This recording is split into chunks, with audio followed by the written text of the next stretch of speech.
The clicking sound stopped me cold. Someone was at my laptop in the study, and I knew exactly who it was.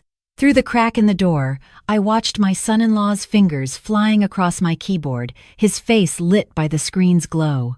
He thought I was asleep upstairs. He thought I'd taken that sleeping pill he'd so thoughtfully left by my bedside. But I'd only pretended to swallow it. 3 weeks of watching. 3 weeks of gathering evidence. 3 weeks of playing the confused old woman while he circled like a vulture. Tonight, it all ended. My name is Margaret Chen, and I'm 75 years old. I spent 33 years as a project manager at Microsoft, retiring in 2018 when my husband Richard died suddenly from a stroke. Richard had been a senior software engineer, one of those early tech guys who believed in Bitcoin back when people thought it was a joke. When he passed, he left me our home in Seattle's Ballard neighborhood, a comfortable pension, and a cold storage wallet containing Bitcoin he'd bought in 2013. At current prices, that wallet held over $500,000. I'd kept it secret, telling no one. Not even my daughter knew about it. My daughter Emily is 27, a talented graphic designer at Amazon. She's always been independent, driven, creative. When she married Jason Chen 3 years ago, I had concerns, but what mother doesn't worry about her daughter's choice in partners? Jason called himself an entrepreneur. He'd tried dropshipping, day trading, NFTs, cryptocurrency consulting. Each venture failed spectacularly, but Jason always had an explanation. The market crashed. His business partner screwed him over. The timing was wrong. What he never had was accountability. 8 months ago, Emily showed up at my door with 3-year-old Lily and tears streaming down her face. Jason's latest cryptocurrency venture had imploded.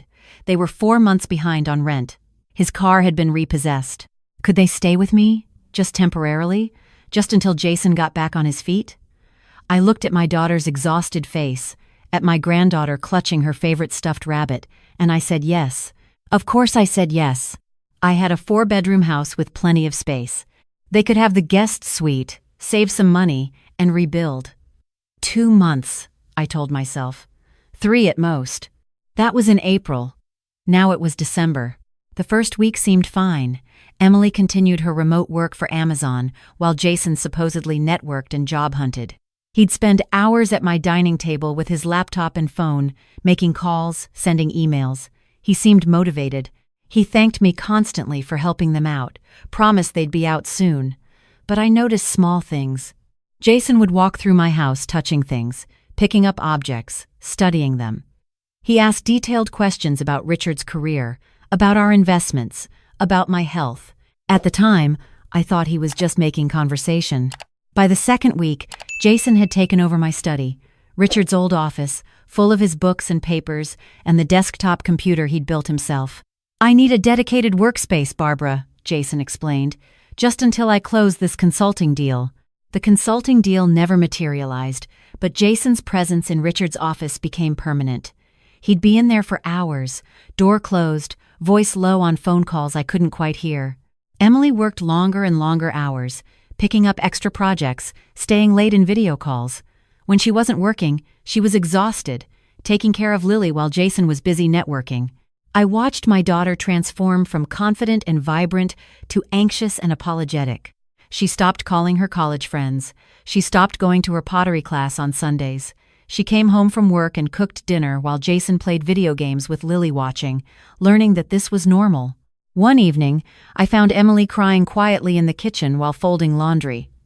"Honey, what's wrong?" I asked. "Nothing, Mom. Just tired." "This isn't nothing, sweetheart. Talk to me." She wiped her eyes. "Jason's under a lot of stress. The market's been rough. He just needs time to find his footing. What about you? You're working full-time, doing all the childcare, all the housework. When does he support you? You don't understand, Mom. Marriage means being there for each other through hard times. He needs me right now. But do you need him?" She didn't answer. That's when I started paying closer attention. I noticed Jason never contributed to groceries despite eating more than Emily and me combined. I noticed he had money for premium gaming subscriptions and DoorDash lunches, but claimed he couldn't afford basic necessities. I noticed he'd go through my mail when he thought I wasn't looking, Once, I caught him coming out of my bedroom when Emily was at work. "What were you doing in there?" I asked, keeping my voice light. "Oh, I thought I heard a weird noise. Just checking that your window was closed properly. Didn't want you to get cold." I checked the window later. It had been fine. Then 5 weeks ago, everything changed. I came home early from my book club, having forgotten my reading glasses. I entered through the garage, quietly, not wanting to disturb anyone. As I stepped into the kitchen, I heard Jason's voice from the study, low but excited. He didn't know I was there. "Dude, I'm telling you, this is the setup of a lifetime. She's loaded. The house alone is worth over $1 million, but that's not even the good part." My heart started pounding. "No, Emily doesn't know about the crypto yet. That's the play. The old lady's got to have Richard's Bitcoin somewhere. He was one of those early guys. If he bought even a little bit back then, we're talking serious money." I stood frozen in my kitchen, my hand still on the doorknob. She's what, 75? How much time has she really got? And Emily's her only heir. I just need to position myself right. Get power of attorney. Maybe get her declared incompetent. There are ways. I felt like I'd been punched in the stomach. The laugh, bro. Emily's so stressed with work and the kid, she doesn't see anything. I've got her convinced her mom's starting to lose it mentally. A few more weeks of planting seeds, and we can move forward. Worst case, we live rent-free while I figure out how to access those Bitcoin. Best case, we get control of everything before the old lady even knows what's happening. I backed out of the garage as quietly as I'd entered, sat in my car, and shook for 15 minutes. Then I drove to a coffee shop and called someone I trusted. Jennifer Kwan had been Richard's colleague at Microsoft, now a partner at a prominent Seattle law firm specializing in elder law. She'd helped me with Richard's estate and had always told me to call if I ever needed anything. "Jenny, I need help. Someone's trying to steal from me." Her voice sharpened immediately. "Who?" "My son-in-law." I told her everything. The conversation I'd overheard, Jason's behavior, Emily's transformation, my growing fears. When I finished, there was a long silence. "Margaret," Jennifer said carefully, "this is serious. This is potential elder fraud, financial abuse, possibly conspiracy to commit identity theft. We need to document everything. Do you have any evidence?" "Not yet." "Can you record him?" "Washington's a two-party consent state. You'd need his permission." "But there's an exception. If you have reason to believe a crime is being committed against you, you can record in your own home for your protection. It's a gray area, but with the right attorney, which you now have, we can make it work." Over the next month, I became someone I never imagined being. I set up small recording devices in the study, the living room, the kitchen. Jennifer helped me check my accounts daily, put fraud alerts on my credit, and most importantly, document everything. I moved Richard's Bitcoin cold storage wallet from its hiding spot in the study to a safety deposit box at my bank. I created a fake wallet on my laptop, transferring exactly $5 worth of Bitcoin into it. If Jason was looking for Richard's crypto, I wanted him to find something that would make him reveal himself. Jason noticed the changes. "Hey, Margaret, I was looking for a file in the study and noticed you moved some of Richard's stuff. Where'd it all go?" "Just reorganizing," I said lightly. "Needed to sort through his papers. Find anything interesting?" "Like what?" "I don't know. Richard worked in tech, right? Did he have any investment accounts or crypto or anything?" "Richard kept his business private," I said, watching Jason's jaw tighten. "But you must have access to his computer, his files. Maybe I could help you go through them. You know, make sure you're not missing anything important." "That's kind of you, Jason, but I've got it handled. You've got enough to worry about with your job search." He didn't like that. Over the next 2 weeks, Jason's behavior shifted. He'd appear in rooms I was in, watching me. He started making comments to Emily in front of me. "Your mom seems confused lately. She forgot we were having my friend over." "Did she forget? Or did you not tell me?" I asked quietly. Jason smiled. "I definitely told you, Margaret. See, Emily? This is what I was talking about. It's normal at her age. Memory starts to slip." Emily looked at me with concern, and I saw doubt creeping in. That's when I told Jennifer we needed to move faster. "I don't think we have much time. He's building a narrative that I'm incompetent." "I know," Jennifer said. I've been consulting with a tech forensics expert.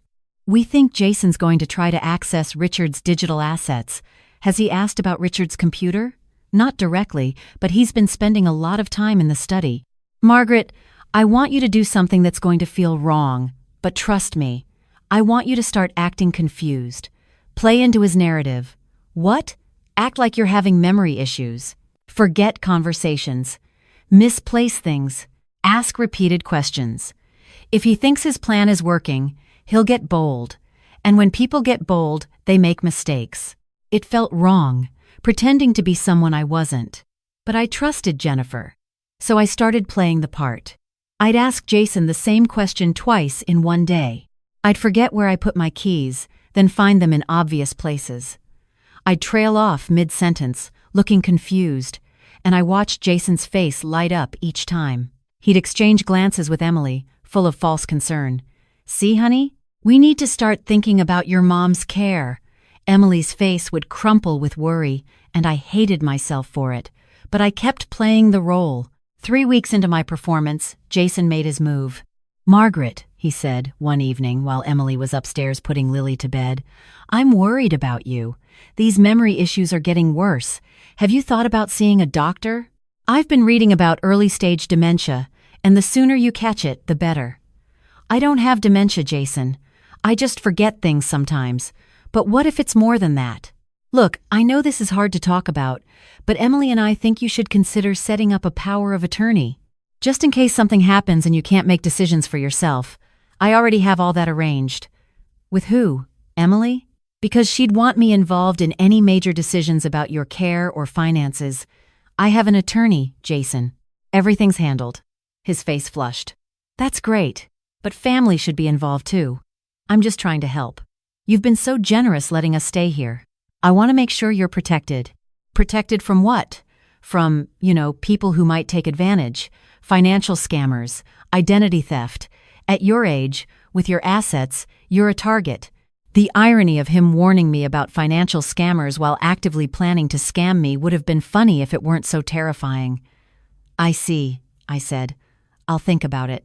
That night, I heard Jason on the phone in the study. Door closed but voice carrying. She's not biting on the power of attorney thing. We might need to go another route. I'm thinking we get her a full cognitive assessment, document the dementia, then petition for guardianship. Yeah, I know it takes time, but once we have control, we can access everything. The Bitcoin, the house equity, all of it. My hands shook as I listened to the recording later with Jennifer. He's escalating, she said. We need to set the trap. Here's what we're going to do, Jennifer explained. Tomorrow, when Jason's home, I want you to pretend to work on Richard's old computer. Act frustrated, like you can't remember the password to something important. Make sure Jason sees you struggling. What if he asks what I'm trying to access? Tell him it's Richard's financial accounts. Tell him you think Richard had some cryptocurrency, but you can't remember where he kept the information. Margaret, if I'm right about Jason, he won't be able to resist. He'll offer to help. And then what? Then we watch what he does when he thinks you're asleep. The next day, I followed the plan. I sat at Richard's desktop in the study, sighing dramatically, clicking around aimlessly. Jason appeared in the doorway within minutes. Everything okay, Margaret? I jumped, playing startled. Oh, Jason. I didn't hear you come in. I'm trying to find something of Richard's. Financial information. I know he kept it somewhere on this computer, but I can't remember the passwords. Can I help? Jason's voice was eager. I don't want to bother you. It's no bother. I'm good with computers. What are you looking for exactly? I hesitated, playing embarrassed. Richard mentioned he had invested in Bitcoin years ago. I know it was on this computer somewhere, but I can't find it. I think there was a special wallet or something. Jason's eyes lit up. A crypto wallet. Yeah, those can be tricky. Here, let me take a look. He practically pushed me out of the chair. Over the next 20 minutes, I watched Jason search Richard's computer, his excitement barely contained. See, here's a folder labeled crypto. Let's see what's in it. He clicked through files while I stood behind him. There. A wallet file. But it's encrypted. Do you know the password? I don't remember. Richard handled all of that. Okay, that's okay. Let me try a few things. I watched Jason attempt various passwords. using Richard's birthday, our anniversary, my birthday. Nothing worked. Margaret, I might be able to crack this, but it'll take some time. Why don't you rest? You look tired. Maybe I did take that sleeping pill he'd left me earlier, I said, playing into his trap. That's good, Jason said, barely listening. You rest. I'll keep working on this. I went upstairs, making sure to close my bedroom door loudly, but I didn't sleep. I sat in the dark, watching the live feed on my phone from the hidden camera I'd installed in the study 2 days ago. Jennifer's tech expert had set it up, streaming directly to a secure server. I watched Jason work with increasing desperation. I watched him pull out a USB drive and insert it into Richard's computer.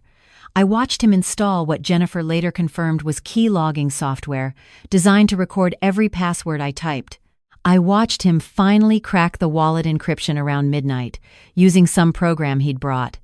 I watched his face transform from concentration to absolute joy as he opened the wallet file. Holy shit, he whispered to himself. 500 grand, $500,000. I watched him immediately pull out his phone. Dude, I found it. Old Richard had over $500,000 in Bitcoin. I'm looking at the wallet right now. What? No, she has no idea. She could barely remember it existed. Yeah, I'm gonna transfer it tonight. I've got everything set up. My wallet address is ready. By morning, this'll be in my account, and she'll have no idea it happened.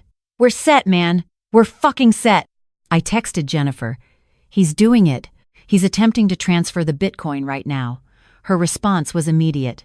Don't move. Police are on their way. I've been coordinating with Detective Sarah Mills. ETA 6 minutes. Stay in your room until you hear them at the door. My heart was racing. I watched Jason on my phone screen, typing frantically, moving the mouse, his fingers shaking with excitement and adrenaline. I watched him navigate to a transfer screen, enter his wallet address, and hit submit. I watched his face expecting triumph. I watched it change to confusion. What the fuck? His voice carried upstairs. What? Why isn't it? He clicked and typed, his movements becoming frantic. No. This can't be right. $5? There's only $5 in here? I couldn't help it. I smiled in the dark. The doorbell rang. Jason froze. I heard him scramble, probably trying to close windows and eject his USB drive. The doorbell rang again, followed by firm knocking. Seattle police. Open the door. I came downstairs slowly, turning on lights as I went. Jason appeared in the hallway, his face white, eyes wild. Margaret, don't answer that. Why not, Jason? Margaret, please. Whatever you think is happening, it was there. I'm trying to help you. You're trying to help yourself. I opened the door. Detective Sarah Mills stood there with 2 uniformed officers, Jennifer beside them. Behind them, Emily's car was pulling into the driveway. Jennifer had called her too. Mrs. Chen, Detective Mills said, we're here regarding the attempted theft you reported. She's confused, Jason said quickly, moving toward the door. She has dementia. She doesn't know what she's saying. I don't have dementia, Jason, but I've been pretending to, watching you plan to steal from me. Emily burst through the door, her face confused and frightened. Mom, what's going on? Why are the police here? Your husband, I said gently, has been planning to steal my Bitcoin and have me declared incompetent so he could control my assets. That's insane, Jason shouted. Emily, your mom is sick. She's paranoid. She doesn't know what she's saying. Is that why you installed keylogging software on my computer tonight? I asked. Detective Mills. He's in the study right now. You'll find his USB drive still plugged into my late husband's computer. Mrs. Chen has been working with our cybercrimes unit, Detective Mills explained to Jason. We've been monitoring your activities. The attempted transfer of cryptocurrency you just executed was traced in real time. Jason, this woman said, her voice hard. You're under arrest for attempted grand theft, computer fraud, and elder abuse. Emily stood frozen as officers moved past her toward the study. Jason looked at her desperately. Baby, you have to believe me. I was trying to help. I was trying to secure our future. By stealing from my mother? Emily's voice was barely a whisper. You were going to have her declared incompetent? You were going to take everything from her? I was doing it for us. For Lily. For our family. By destroying mine? Emily asked. The officers emerged from the study with evidence bags. Jason's USB drive, his laptop, papers with my personal information. As they read Jason his rights and led him out, he shouted back at me. You set me up. You fucking set me up, you manipulative old bitch! Language, Detective Mills said sharply and pushed him toward the patrol car. Emily collapsed onto my couch, shaking. Jennifer sat beside her while I made tea. None of us would drink. It's been 5 weeks, I told Emily quietly. 5 weeks since I overheard him on the phone talking about waiting for me to die so you could inherit. 5 weeks of him planning how to steal from me while gaslighting you into thinking I was losing my mind. Emily looked up, tears streaming down her face. He told me you were getting dementia. He said we needed to start planning for your care. He said that's why you were acting confused. I was acting confused, honey. It was the only way to catch him. Jennifer set up everything. The recordings, the fake Bitcoin wallet, the police coordination. We had to let him make the attempt so there would be evidence. But you let me think you were sick, Emily whispered. You let me worry. I let you see what he was really doing. If I'd just told you my suspicions, would you have believed me? Emily was quiet for a long moment. Then she shook her head. No, I wouldn't have. I would have defended him. I would have said you were being paranoid or controlling. I would have chosen him over you. And that's exactly what he was counting on. I sat beside her and took her hand. He isolated you, honey. He made you dependent. He made you doubt yourself and doubt me. That's what abusers do. But you're my daughter, and I wasn't going to let him destroy you to get to me. The trial happened faster than expected. Jason pled guilty to reduced charges in exchange for cooperation. He confessed to similar schemes against 2 previous partners. One in Portland, one in Spokane. Both elderly mothers with assets. Both times he'd married, moved in, attempted theft, and when caught, moved on to the next target. The pattern was chillingly clear. Emily filed for divorce while Jason was still in jail. He contested nothing, probably because his attorney advised him he had no leg to stand on. It was finalized in 4 months. She got sole custody of Lily. Jason got 3 years in prison and 5 years probation with a provision that he couldn't contact either of us. The house felt different after that, lighter somehow, despite the trauma. Emily and Lily moved into the larger guest suite, the one with the window seat where Lily could read. Emily started therapy, working through the manipulation and emotional abuse. She reconnected with her friends, started pottery classes again. She laughed more, real laughs that reached her eyes. It's been 8 months now. Emily's still living with me, saying she's saving for a place of her own, but I secretly hope she stays longer. We've fallen into a rhythm that works. She handles her remote work while I watch Lily 2 days a week. We cook dinner together. We watch movies. We talk about everything Jason had made her feel she couldn't discuss. Last week, Emily came into my study where I was working on my genealogy project. Mom, can I ask you something? Of course, honey. How did you know to set the trap? How did you know he'd go for it? I thought about it. Because men like Jason always underestimate older women. They see our age and think we're weak or confused or easily fooled. They forget we've been around longer, seen more, survived more. They forget we're still capable of protecting ourselves and the people we love. Emily hugged me tight. Thank you for protecting us. Thank you for not giving up on me even when I couldn't see what was happening.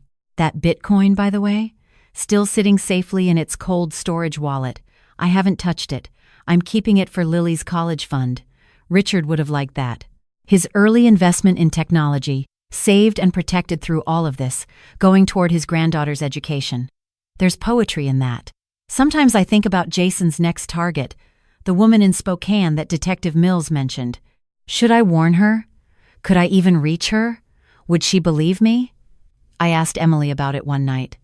She thought for a long moment. I wouldn't have believed you, she said quietly. People have to see it for themselves sometimes. That's hard to accept, but I think it's true. We can't save everyone. We can only save ourselves and hope our stories help others recognize the warning signs. So I'm telling this story now. If you're listening and something feels off about your partner's interest in your parents' assets, trust that instinct. If someone's isolating you from family, making you doubt your perceptions, creating dependency, those are red flags. If your aging parent suddenly seems confused only around one specific person, consider that they might be staging it. Document everything. Check your credit reports, set up fraud alerts, talk to an elder law attorney. Don't wait until money is missing. Don't wait until legal documents have been forged. Act on your suspicions because by the time you have proof, it might be too late. My name is Margaret Chen. I'm 75 years old, and I outsmarted the man who tried to steal my future. My daughter is healing. My granddaughter is safe. My home is ours again. And that fake Bitcoin wallet? I keep it on my laptop as a reminder. Sometimes the best defense isn't stronger locks or better security systems. Sometimes it's being smarter than the people who underestimate you. Sometimes it's proving that 75 isn't old. It's experienced. It's wise. It's dangerous to anyone who tries to take advantage. And if there's one thing I want people to take from my story, it's this. Never stop fighting for yourself and the people you love. Never let anyone convince you that protecting yourself is selfish. And never, ever let someone make you doubt your own mind. Trust your instincts. They're usually right.